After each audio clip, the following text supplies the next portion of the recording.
Good morning and good afternoon. Welcome to Wacky Wednesday on Before Coffee. We're here to cover the weird and oddities that are going on in the news that you may have missed from this week or the week before.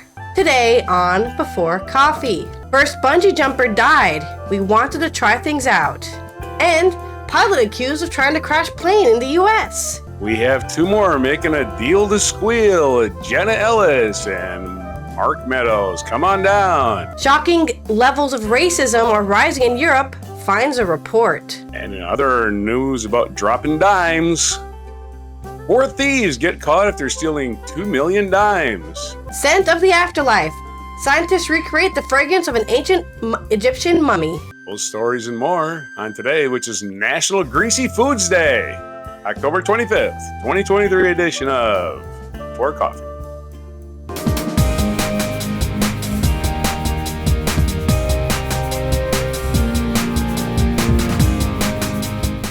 Alright, let's start off with our first news story. Or our first two news stories, because they're very short oddity news here. The first ever bungee jumper has died. And we're going to review why he did it. And why they just wanted to try things out. David Kirk, the first person to bungee jump, has died at the age of 78. He always tried to live his life to the fullest in a romantic way, his family says of him. This is from NOS News. As one of the founders of the Dangerous Sports Club, the British Kirk had already performed several unnecessarily dangerous challenges in the 1970s, preferably dressed in a full dress suit with a top hat and a glass of champagne. Among their bravura feats were a mountain descent in a grand piano, the first Delta flight from Mount Olympus, and an attempt to cross the channel on helium balloons.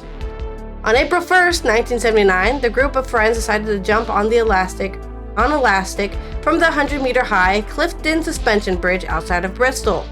They were inspired by land diving in Vanuatu archipelago. Young men with ionas around their ankles jumped from a 25-meter wooden fence to prove their courage. Kirk and his friends came with a modern version of it, in which the ionas were replaced by elastic bands that catch fighter jets on aircraft carriers. Okay, so very strong elastic bands.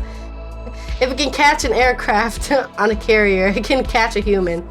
Kirk blindly trusted the calculations worked out by one of his buddies, a smart guy who would later become head of development at NASA. Okay, so you said I can jump off of this? Okay, I will. However, not everyone was so confident that the stunt would work. Several family members called the police to prevent the men from jumping over the railing. Because the officers thought it was an April Fool's joke, Kirk had enough time to actually jump. Once they walked through, we seized our opportunity. The jump was recorded by the Dangerous Sports Club and later posted on YouTube. Whoopee! Was the first thing that went through my mind at the moment, Kirk later recalled. You are flooded with impressions, then hear a thump and a shout up and shoot up again. A second daredevil also managed to make a jump before the entire group was arrested for jumping off a bridge and surviving, I guess. Disturbing images. You've been arrested for disturbing us. Although they ended up in jail for a while, the officers found humor in the group that was allowed to finish their half-empty champagne bottles. I think we still got a small fine. Unauthorized use of bridge. I don't know. A second daredevil also managed to make a jump before the entire group was arrested. Although they ended up in Soon, the Dangerous Sports Club was also jumping from the Golden Gate Bridge in San Francisco, and also during a live TV broadcast from the bridge in Colorado. It was the start of a craze, and millions of others followed in the steps of Kirk's club. We were interested in trying things out, Kirk himself explained on his fascination with dangerous activities. His family described him as an anarchist freebooter who pushed the boundaries of imagination and adventure. He would have been completely stunned that he died peacefully in his bed. Yeah, I'm stunned too. This dude was jumping off mountains and cliffs and using helium balloons to get across the channel, but he just died laying on his back, probably. 78 is pretty normal for these days, I guess. But there you go. That's my second story. Right, I had my very short second story. There was a pilot in the U.S. who was accused of trying to crash a plane. This is also from NOS News. A pilot has been charged in the United States with 83 counts of attempted murder on an Alaska Airlines flight from Everett to San Francisco. He allegedly tried to switch off the plane's engines last night, ABC News reports. The suspect, Joseph David Emerson, is an Alaskan Airlines pilot who was not at work during the flight, according to multiple media outlets. It is not known how he ended up in the cockpit. Oh, so he wasn't even supposed to be working, but he was like, I'm going to just be a pilot today, even though I'm not on schedule. During the incident, the man was sitting in the cockpit on a seat behind the captain and the co-pilot.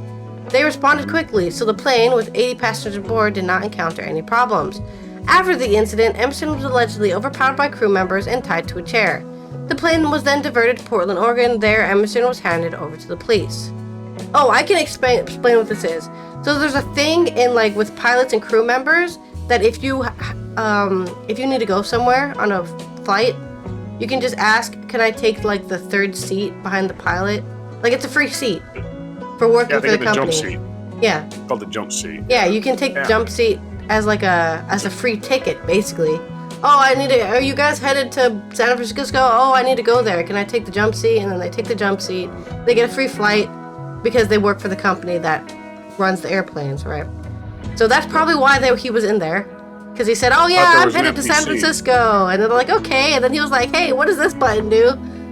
I know, I'm a pilot. It turns off the engine. So he's going to have a terrible defense in court when it's like, oh, you didn't know the engine turn off button did that, but you're a pilot. So I think he's saying he was on shrooms. Oh, okay, he was just high as hell. Anyways, now to your story. I've done that before, though. I've sat in the cockpit co-pilot seat in a small seaplane across from St. Thomas to St. Croix. And I was like, what do you want me to do? And he's like, don't touch anything. Don't even think about touching anything. You touch anything, you're dead. All right, didn't say that. Okay. And legal news where people are just trying to, stay out of jail. We have two different people. Basically, one of them got a plea deal and the other one got immunity. And two different cases against Donald J. Trump. One in the federal courts and one in Georgia. We'll deal with the Georgia one first. This is from AP, Wall Wessert and Kate Brombach. And this happened yesterday as soon as we got the air. I guess we just pay attention to the news right away. As soon as we got the air, somebody's going to plead guilty. Attorney and prominent conservative media figure Jen Ellis pleaded guilty Tuesday to a felony charge of reference to overturning Donald Trump's 2020 election. Boston, Georgia, tearfully telling the judge she looks back at that time with deep remorse. Ellis, the fourth defendant in the case, entered in the more annoying one. Seriously, she was on TV telling news people they were morons because they didn't believe her stories. Anyway, a plea deal with prosecutors was a vocal part of Trump's re-election campaign in the last presidential cycle, was charged alongside with Republican former president and 17 others with violating the state's anti-racketeering law. Ellis pleaded guilty to one felony count of aiding and abetting false statements or writings. She has been facing charges of violating Georgia's Racketeering Influence and Corrupt Organizations Act, known as RICO, and soliciting the violation of oath by a public officer, both felonies. She rose to speak after pleading guilty, fighting back tears as she said she would not have represented Trump after the 2020 election if she knew then what she knows now, which I knew. I don't know, she didn't know it. Claiming that she relied on lawyers with much more experience than her and failed to verify things they told her. Lame. What I did not do, but should have done, Your Honor, was to make sure that the facts the other lawyers alleged to be true were in fact true. The 38-year-old Ellis says, you're 38, you figured that out, huh? 38, take it that long. Like something you should have figured out when you were 6? The guilty plea from Ellis comes just days after two other defendants, fellow attorney Sidney Powell and Kenneth Chesebro, entered guilty pleas. That means 3 high-profile people responsible for the baseless legal challenges have agreed to accept responsibility for their roles rather than take their chances before a jury. Responding to reporters' shouted question in the hallway of New York City courthouse where a civil case accusing him of inflating the value of his assets and being held. Trump said he didn't know anything about Ellis's plea deal, but called it too bad and said he wasn't worried by it. Don't know anything. We're totally innocent of everything. That's political prosecution. That's all it is, he said. So we get to have Trump's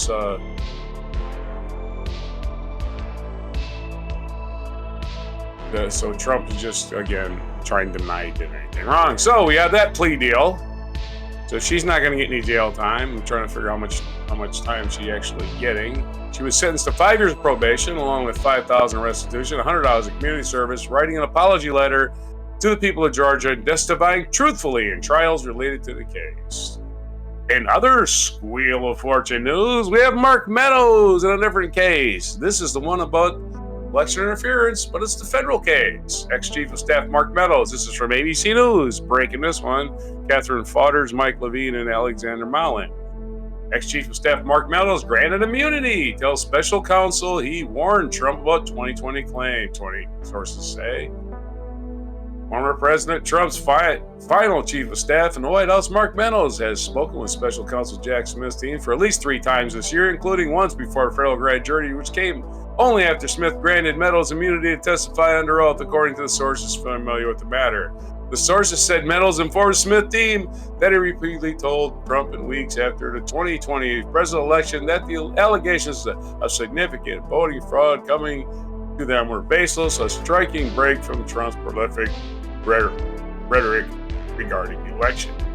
According to the sources, Meadows also told the federal investigators that Trump was being dishonest with the public when he first claimed to have won the election only hours after the poll closed November 3rd, 2020. Can you believe it's been 3 years since this? 3 years, and these suckers are still in jail. They're still not in jail.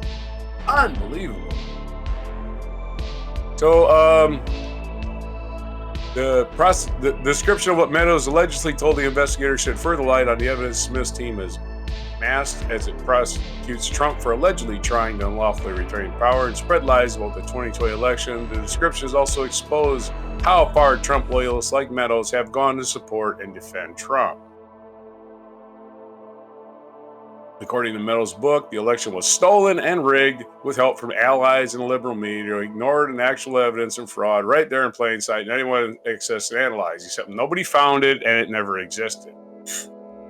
But as described in ABC News, Meadows privately told Smith's investigators that to this day he has yet to see any evidence of fraud that would have kept now President Joe Biden from the White House. He told them he agrees with the government assessment at the time that the 2020 presidential election was the most secure election in U.S. history. So here we are. Mark Meadows' lawyer is denying that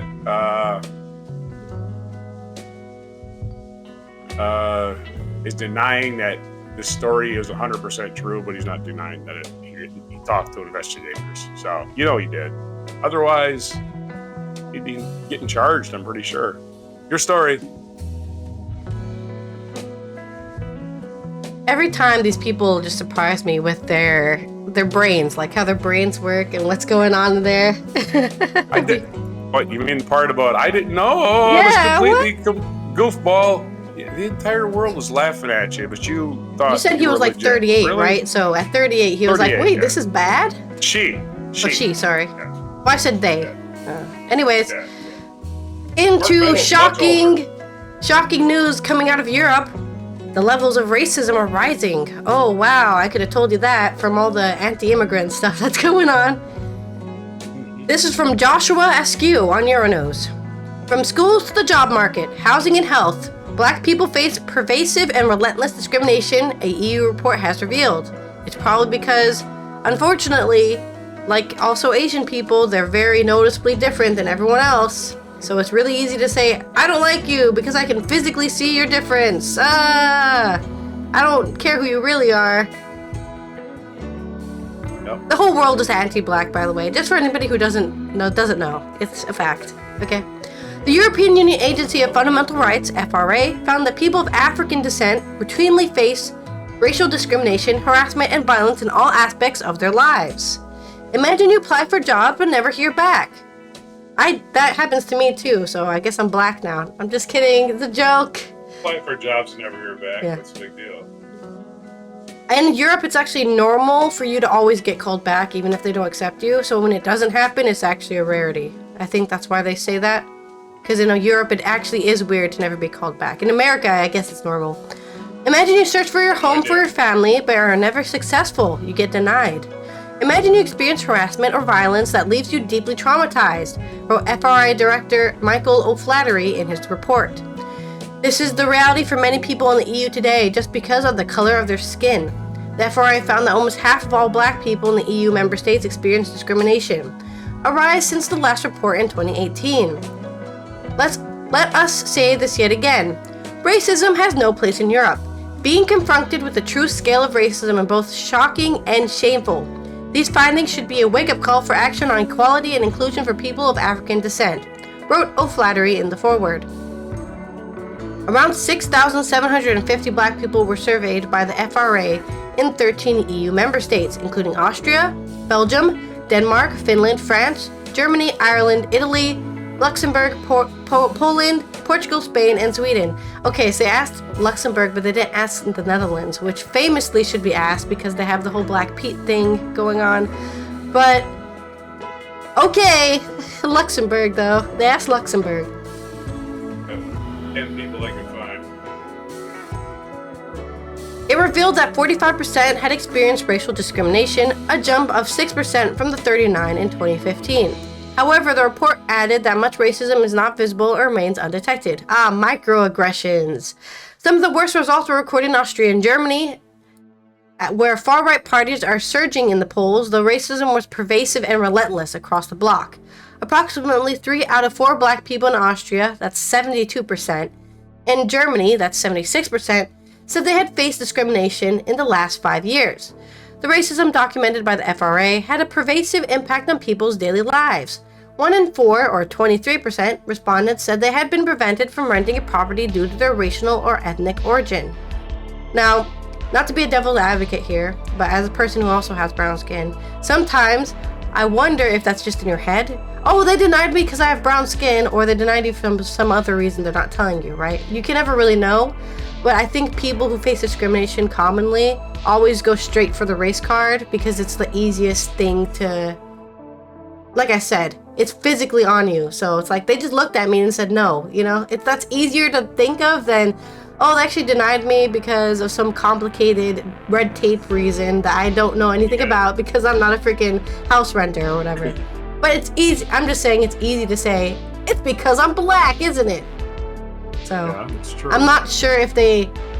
Doesn't make it not true, but Yeah, it's also 100%. I'm just wondering if they actually asked, did somebody say we are not renting to you because you're black? Because they would not say that, right? Yeah, because if you come out and say it, they're obviously not going to rent to you, right? Oh, God, this guy's a troublemaker. Yeah. A quarter, or 23%, said offensive or threatening comments had been made to their child or their person based on their ethnic or immigrant background. See, that's what I'm talking about. Like, that's direct racism, right? The microaggressions are really hard to trace. Almost 2 out of 5 parents in Ireland, that's 39%, and Germany and Finland, both at 38%, and Austria at 37%, reported this. That they were literally just like, get out of here, go back to Africa, or whatever the fuck people say. Police practices are also assessed by the FRA. Across the EU, it found out that 1 in 4 black people had been stopped by officers in the last 5 years, with about half of those surveyed feeling it was because of racial profiling. Young people of African descent were 3 times more likely to leave education early in comparison to the wider population, probably because of anti-blackness in academia, which I can also attest to exist. At least in my school it did. Meanwhile, nearly a third were working in elementary occupations, 32%, and on temporary contracts, 30%. This last figure is also 3 times higher than the general population. Wow. The FRA revealed that black people were overqualified for their jobs. More than a third, 35% of respondents with university-level qualifications were found to be in low or medium-skilled occupations compared with the 21% of the general population. Yeah, like me, I was working at a laundry. I have a master's degree, but I was working at a laundry. The only job that I could get was a laundry. However, the report authors warn that much racism remains invisible. Incidents of racial discrimination, racist harassment, and violence often go unreported. denying victims the support they are legally entitled to receive from institutions meant to protect them, wrote director O'Flaherty. People's voices go unheard. Yeah, like I just said, am I just thinking it's race, or is it actually race? And then you kind of, what is the word? I can't think of the word right now because I have sick brain. But you basically trick yourself into thinking, oh no, it's another thing. Yeah, these guys aren't racist. That couldn't be it. When it was racism. Anyways, that's your story. Everywhere's racist. Everywhere's anti-black. Big news, if you didn't know already. Your story. Well, it's always the case with capitalism. They will only pay you if you're an immigrant if they can pay you less. Yeah, these people are desperate because nobody will hire them. We'll hire you. Racists. We'll definitely hire you. You don't mind making 10% less than everybody else with your college degree, do you? Oh, sure. Why not? I can be exploited. Go ahead, exploit me. I'm a worker. I have a PhD, but it doesn't matter because I'm black. That's what workers. Of course, that is what workers are. Workers are here to be exploited. That's the story of capitalism. Thank you very much. And more news in case you didn't know, more news. More news for you poor people out there. You're just there to be exploited. Okay. And more people just trying to get out of poverty the quick way news. This is from AP story. We don't have a byline. I guess we just have the police blotter there, the police people. This is from AP. Theft of 2 million dimes from truckload of coins from U.S. Mint leaves 4 facing federal charges. In stupid thief news, federal authorities have released more details and unsealed charges in the theft of more than 2 million dimes earlier this year from a tractor trailer that had picked up the coins from the U.S. Mint in Philadelphia. The truck driver was bound for Miami when he pulled into a parking lot to sleep on April 13th. During the night, thieves made off with a portion of the cargo of $750,000 in dimes, a shipment weighing about 6 tons, authorities had said earlier. Thousands of coins were left scattered all over the lot in northeastern Philadelphia. So like I said, they were literally dropping dimes. The Philadelphia Inquirer reports that prosecutors contend that the theft, which they now say totaled $234,500 in stolen dimes. Let's see if 750 weighs 6 tons, then a third of that weighs 2 tons. 2 tons of dimes was part of a spree.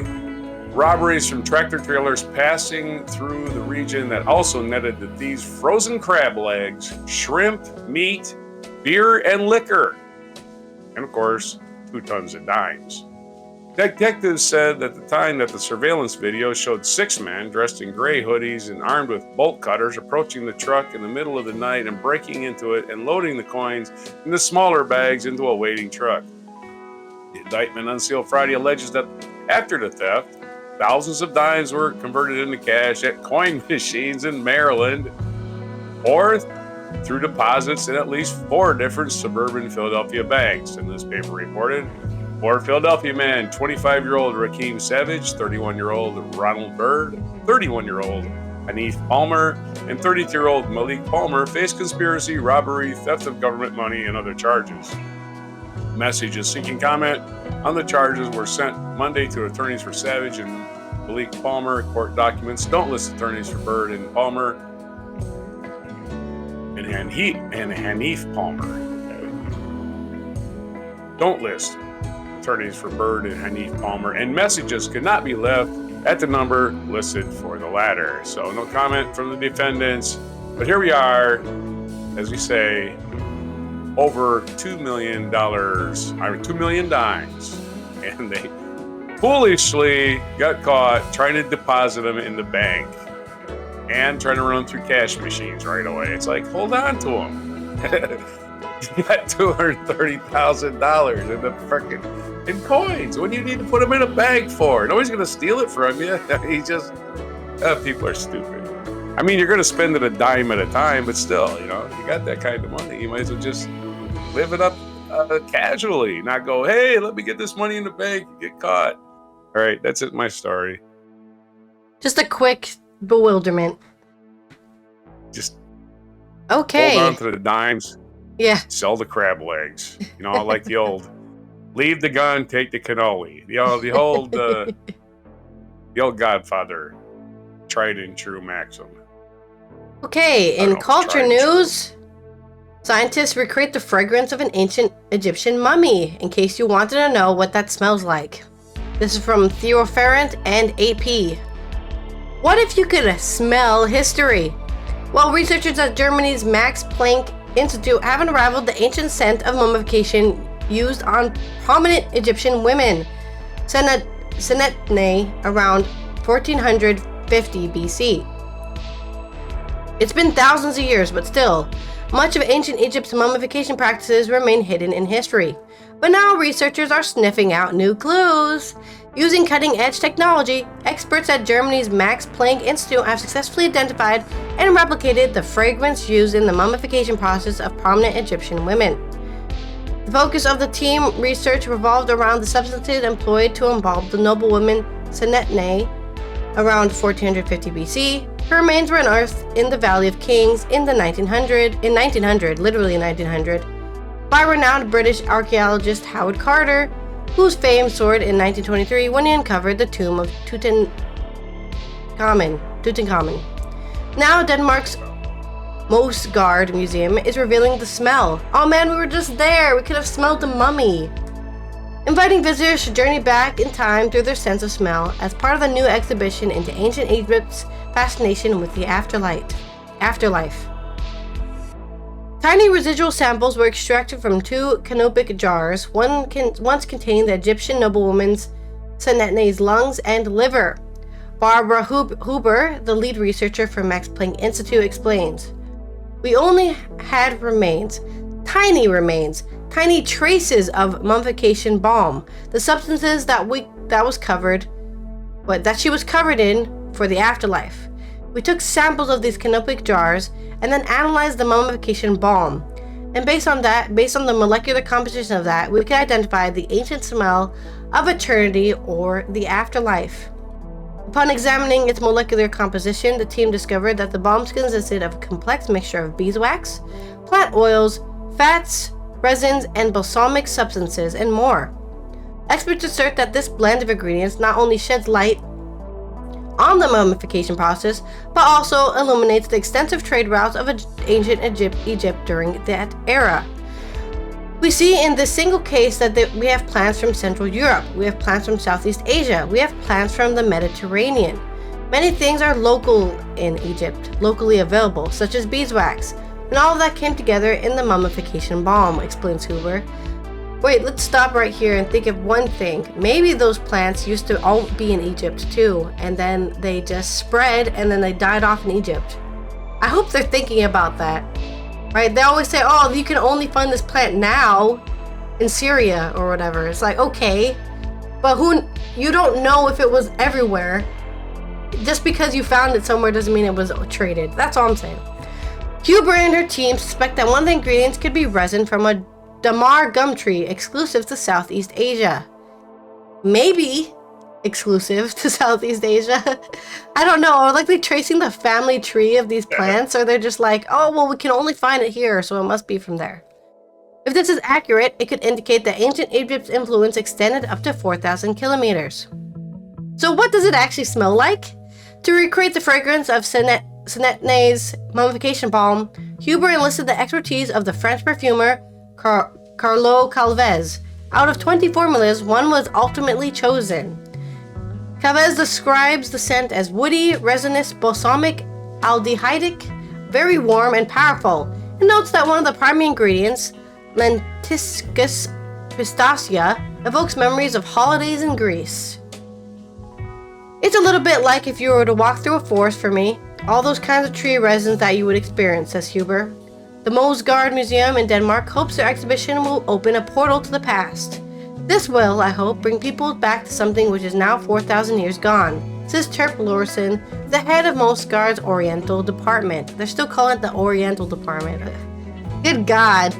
Ancient Egypt, obsessed with life, runs until 2024 in the Mosgard Museum. So, I don't know, I guess 18 when? It just says 2024.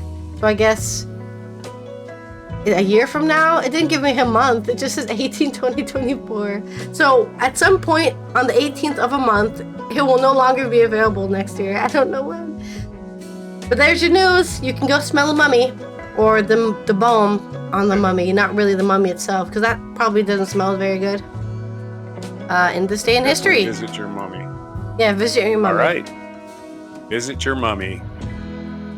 And this day in history. In 1936, Germany, which is not a place, but Germany and Italy established the Rome-Berlin axis. Little Hitler and Mussolini holding hands. AISSING. 1940, American college basketball coach Bobby Knight, whose 902 career NCAA coaching victories are among the most in men's basketball history, was born. In 1940, American military officer Benjamin O. Davis Sr. became the first American general in the U.S. Army when he was promoted to Brigadier General. 1940. Oh, I'm being the first African American general. I was the first American general. African American. Did I say African American? I'm having trouble reading this morning. 1950, China entered the Korean War on the side of North Korea against South Korea and the United Nations, the United States being the UN's principal participant. In 1955, in this date, the first domestic microwave ovens went on sale. So happy birthday to that thing that warms your food unevenly. 1964, the British rock band The Rolling Stones made its first appearance on The Ed Sullivan Show. 1983, the U.S. military under Ronald Reagan invaded the tiny island country of Grenada to distract from the fact that he let 240 Marines get murdered in Lebanon. 2002, Irish actor Richard Harris, who was notable not only for his formidable talent in portraying intense, volatile, and rebellious hell-raising characters that establish his image, but also for conducting his real life in similar manner, died in London. So the person who wrote this obituary was a big Richard Harris fan, you can tell. And he left a cake out in the rain also, famously, in MacArthur Park. And they'll never have that recipe again. I think that was Richard Harris, wasn't it? It probably wasn't. Okay.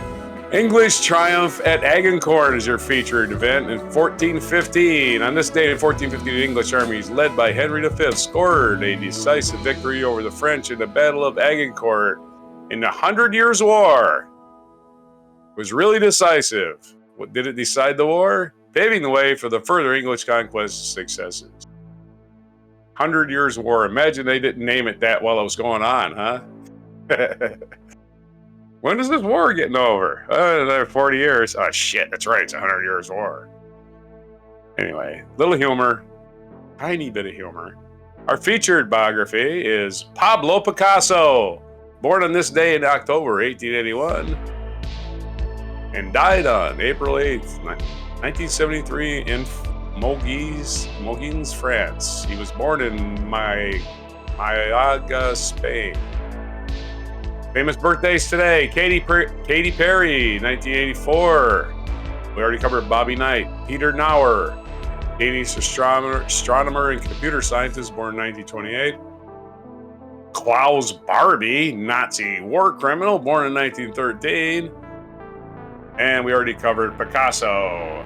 National Day Calendar. National Day Calendar it is. National...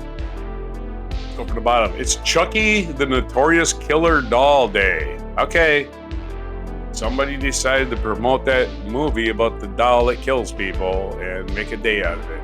Yeah, it's there was also an article by our favorite Morquand guy. He was like, let's review who Chucky is. So I decided not to. But that's why he was reviewing it, because it's Chucky Day. I'd never seen the movies, so I Me was either. never interested. It's International Artist Day. It's Saurus Day. I guess that's some kind of primate, it looks like. Let's go. Saurus Day.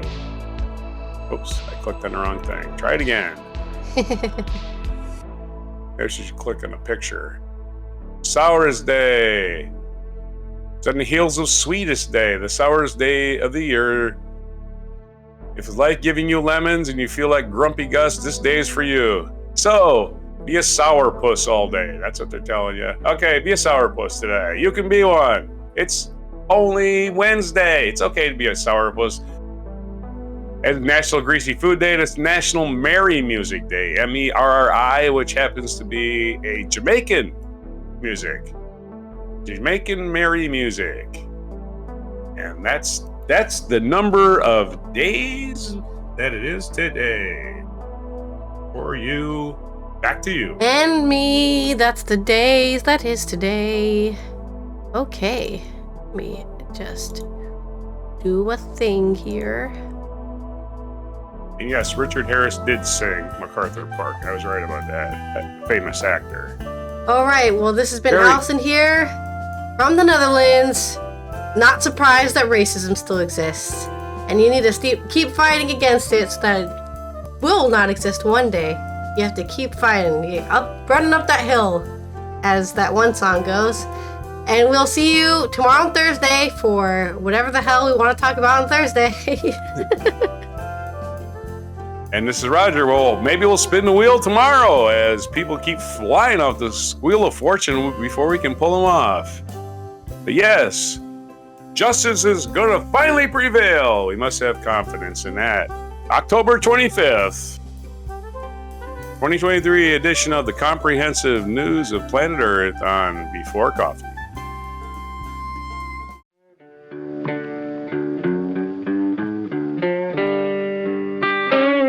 Be sure to hit the like, subscribe, and notify buttons, and follow our other channels, Toxic Alley, History of Gravy, and Scratchy Old Records.